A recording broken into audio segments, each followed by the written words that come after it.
When I was a boy, my father was a mad gardener.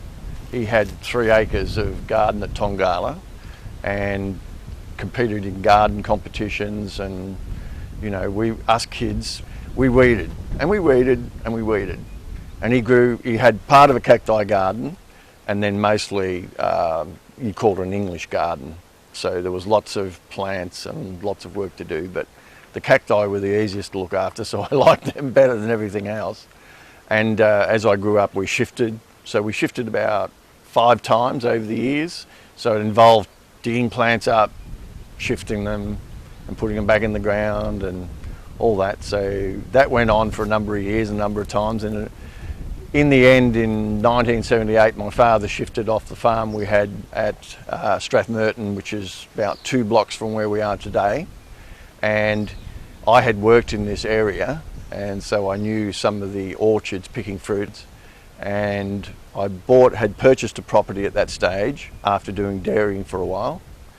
Left that business, bought a house and went back to contracting, which I'd been doing for a lot of years.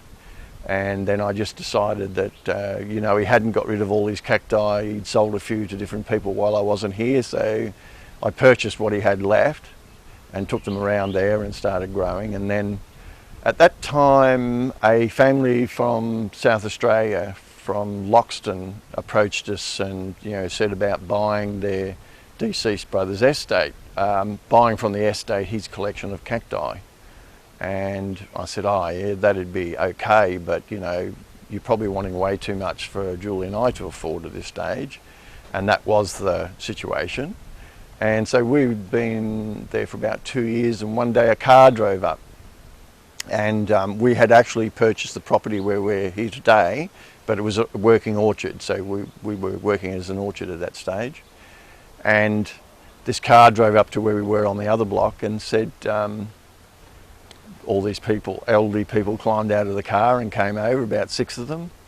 And they were Ed's brothers and sisters, and they said, we wanted to come and talk to you. We were coming over this way, so we thought we'd find you and come and talk to you about getting his collection, because we know that he would like somebody who really liked cacti. And we've talked to a few people and they said, well, you're right into cacti, and told us what you want to do in the future. And that is to put them out in the garden and put them on display for people to see. And they said, that's exactly what Ed would have wanted.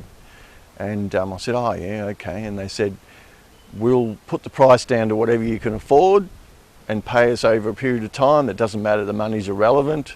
And we'll actually pay you to come and look at the plants and see if you will take them. So we piled into the van on the long weekend and off we went to South Australia. And we decided we'd do it, so we piled all 3,000 odd plants, we depotted them, wrapped them up, stuck them in the back of the van and headed home.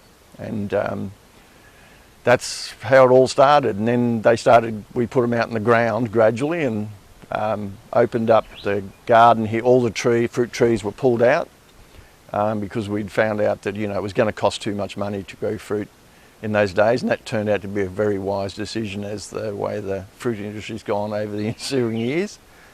So we had 2 big shade houses just to the right of where I am today, and there's one left, and the other one's gone because it became part of the garden and we just opened it up.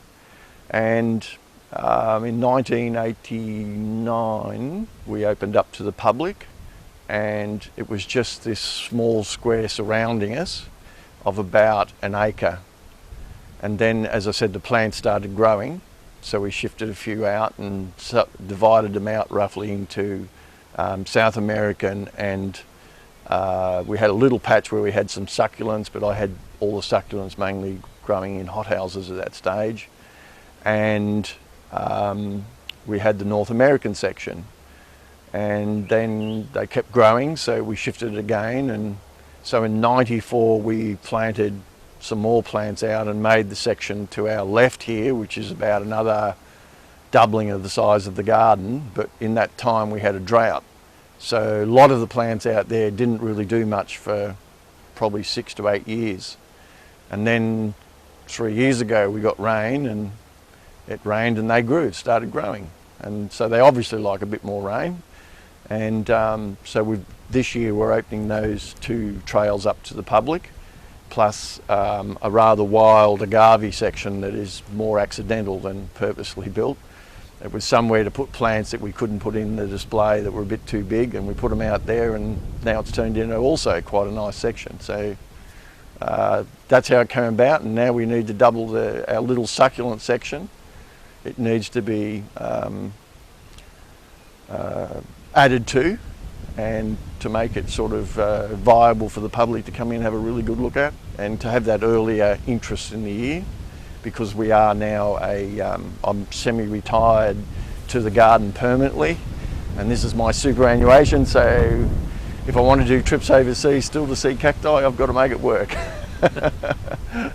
And that's about where we are today. We've got lots of projects where we want to put courtyards and have other interests for other people, not just purely cacti people, but show people that, you know, growing cacti is something that anybody can do, and that there's a spot somewhere in their garden that they can have those plants.